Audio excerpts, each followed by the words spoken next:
मस्दर मजहूल की तरफ जाएंगे।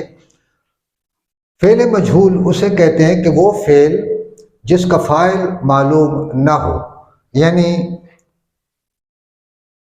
मिसाल के तौर पे आप अपनी ज़मीनों की तरफ गए तो वहाँ आपका कीकर का दरख्त खड़ा था, वो दरख्त कटा फटा है। अब आप हैरान हो गए कि ये काम किसने किया है। काम हुआ पड़ा है लेकिन जिसने ये काम किया है वो आपको मालूम नहीं। तो जब तक इस काम को करने वाला यानी इसका फ़ाइल आपको मालूम नहीं हो जाता, तब तक के लिए ये फ़ेल आपके लिए फ़ेल मजहूल कहलाएगा।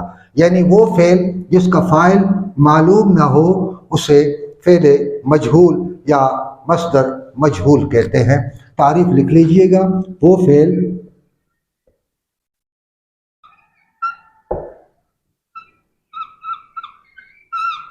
जिसका फ़ाइल काम करने वाला मालूम ना हो उसे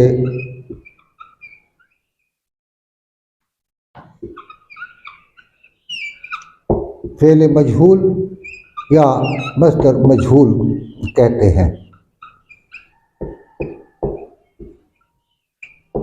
मसलन दरख्त काटा गया, अब किसने काटा वो मालूम नहीं,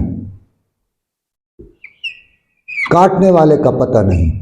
गोया कि हमें इसका फ़ाइल मालूम नहीं। दरख्त तो काटा गया है लेकिन उसका फ़ाइल मालूम नहीं।